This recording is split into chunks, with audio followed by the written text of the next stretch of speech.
యామిని వాళ్ళ అమ్మ నాన్న అయితే ఇక రాజు అయితే హాస్పిటల్లో ఒక అమ్మాయిని జాయిన్ చేశాడు కదా, తన గురించి ఆలోచిస్తున్నాడు అని చెప్పేసి ఆ అమ్మాయి ఎవరా అని చెప్పేసి ఆలోచిస్తూ ఉంటారనమాట. ఒకవేళ రాజు తీసుకెళ్ళిన అమ్మాయి దుగ్గిరాలి ఇంటి వాళ్ళ అమ్మాయి అయ్యి ఉండొచ్చు. రామ్తో మాట్లాడే సిచ్యువేషన్ తనకు దొరకలేదేమో. రామ్ విషయంలో ఛాన్స్ తీసుకోలేవు. ఎలాగైనా ఆ అమ్మాయి ఎవరో తెలుసుకోవాలి.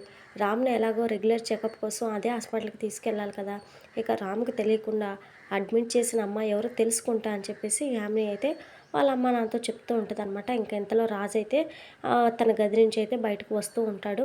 అసలు రామ్ బాగానే ఉన్నాడుగా, మెడిసిన్ వాడితే సరిపోతుందన్నారుగా, మళ్ళీ హాస్పిటల్కి ఎందుకని చెప్పేసి యామిని వాళ్ళ నాన్న అయితే అంటారనమాట. తీసుకెళ్ళాలి డాడీ, ఎందుకంటే రామ్కి గతాన్ని పరిచయం చేయబోతున్నాను. నేను పరిచయం చేసేదే నేను సృష్టించిన రాజు గతాన్ని. నేను చెప్పబోయే కట్టుకథను రేపటి నుంచి రామ్ నమ్ముతాడు. అవన్నీ కొత్తగా పరిచయం చేయబోతాను. నేను సృష్టించిన జ్ఞాపకాలు తన జీవితంలో జరిగిన సంఘటనలు అవుతాయని చెప్పేసి యామిని అయితే చెప్తూ ఉంటుంది. ఎలా ఏంటి అని చెప్పేసి అడగగానే మేము కలిసి పెరిగాం, కలిసి తిరిగాం అని చెప్పేసి రామ్ ఎప్పుడైతే నమ్మడం మొదలు పెడతాడో అప్పుడే నన్ను తన మనిషిగా ఫీల్ అవ్వడం స్టార్ట్ చేస్తాడని చెప్పేసి ఇక యామిని అయితే అప్పుడే పక్కకైతే చూసేసరికి రాజు అయితే ఉంటాడనమాట. ఇక అప్పుడు అందరూ ఒక్కసారిగా షాక్ అయిపోతారు, కంగారు పడుతూ ఉంటారనమాట. ఇక రాజు అయితే ఏంటి డిస్కషన్ అని చెప్పేసి అడుగుతాడు. నీ గురించే మాట్లాడుకుంటున్నాం, హాస్పిటల్కి తీసుకెళ్ళడం గురించి అని చెప్పేసి వైదేహి అయితే కవర్ చేస్తూ ఉంటుందన్నమాట.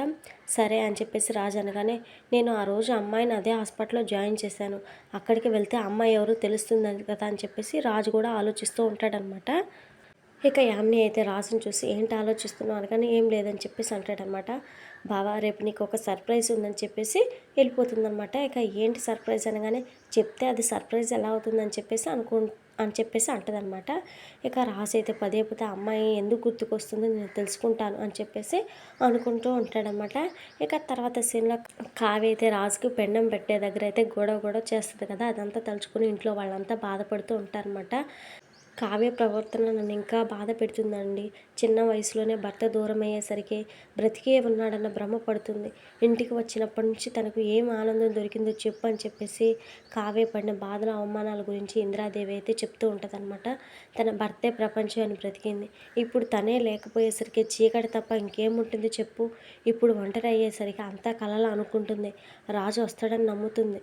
తన మాటలో నాకే అనుమానం వచ్చింది, నా మనవడు బ్రతికే ఉన్నాడేమో అని నేనే అనుకున్నాను. కానీ సాక్ష్యాలు మాత్రం నిజమే చెప్తున్నాయి, రాజు లేడు. పెద్దవాళ్ళగా మనం బాధను దిగమింగుకొని తనకు భరోసా ఇవ్వాలి.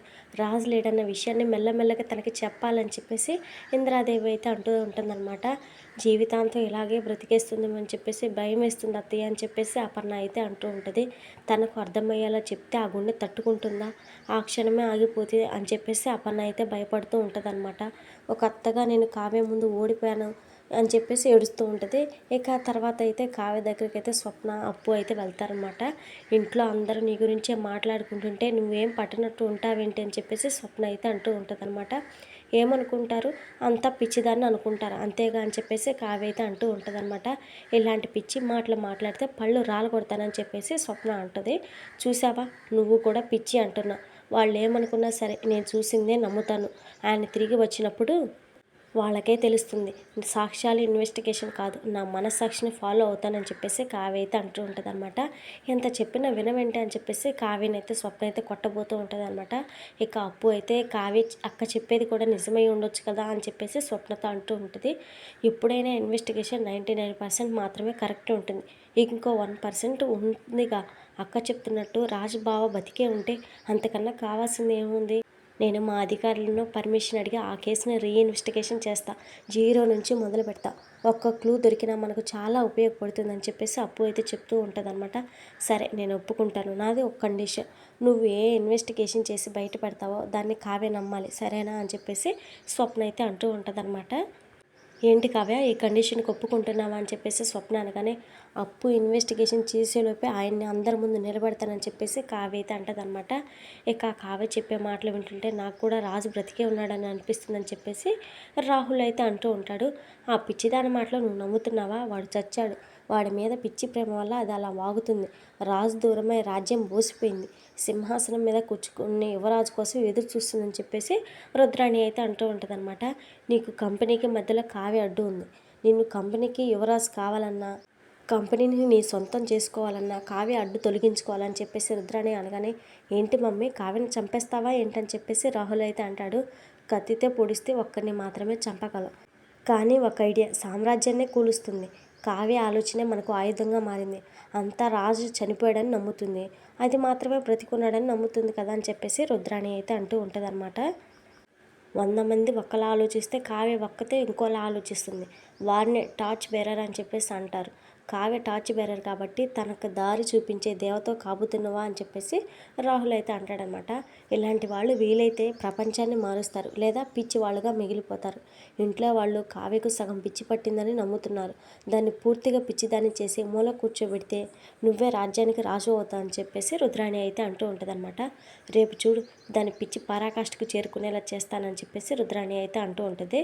ఇక తర్వాత రోజు ఉదయాన్నే హాల్లో రాజు ఫోటో పెట్టి దీపం అయితే వెలిగిస్తూ ఉంటుంది అనమాట రుద్రాణి. ఇంకా అది అందరూ చూస్తారు, కానీ సైలెంట్గా ఉంటారు. ఇందిరాదేవి కూడా వచ్చి ఆపుతుంది. నిన్న జరిగిన గొడవ చాలదా, ఇలాంటివి ఏమి వద్దని కావ్య నిన్న చెప్పింది కదా, మళ్ళీ ఎందుకు చేస్తున్నావు అని చెప్పేసి ఇందిరాదేవి అయితే అంటదనమాట. కావ్య మాటలు నమ్మి మన బిడ్డకి చేయాల్సింది చేయకుండా ఉంటామా అని చెప్పేసి ఇక రుద్రాణి అయితే ఏడుస్తూ దీపం అయితే వెలిగించబోతూ ఉంటుందన్నమాట.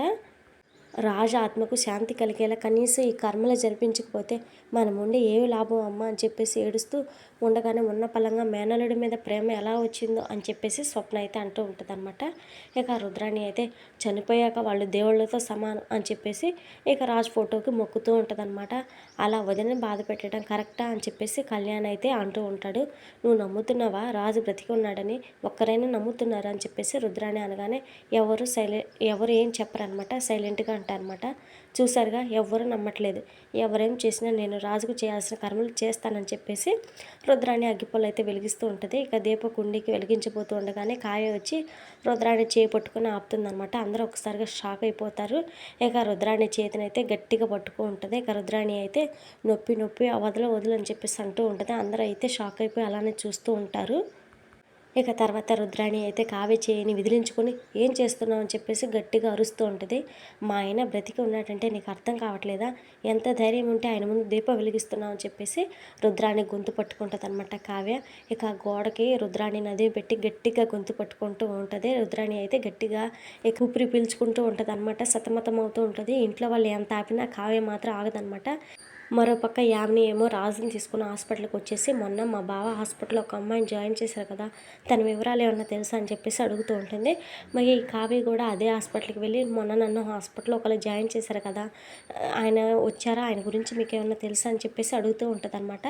ఇక యామిని అడిగిన వ్యక్తి, కావ్య అడిగిన వ్యక్తి ఒకళ్ళే అవడంతో ఇక అతనైతే కావ్యని చూసి మీ గురించి అడిగి ఇప్పుడే ఇటు వెళ్ళారని చెప్పేసి చెప్పడంతో కావ్య అయితే అటువైపు అయితే వెళ్తుంది అనమాట. అక్కడైతే డాక్టర్ రూమ్లో ఇక యామిని రాజు అయితే కూర్చొని డాక్టర్తో మాట్లాడుతూ ఉంటారు. ఇక కావ్య అయితే రాజుని చూసి షాక్ అయిపోతుంది అనమాట. ఇక రాజు కూడా కావ్యని అయితే చూస్తాడనమాట. ఇది ఫ్రెండ్స్, మరి వాళ్ళ వీడియో నచ్చితే తప్పకుండా లైక్ చేయండి. మరి మన వీడియోస్ మిస్ అవ్వకుండా ఉండాలంటే, నెక్స్ట్ ఏం జరిగిందో తెలుసుకోవాలనుకుంటే మన ఛానల్ని వెంటనే సబ్స్క్రైబ్ చేసి పక్కనే ఉన్న బెల్ బటన్ క్లిక్ చేయండి. Thank you friends.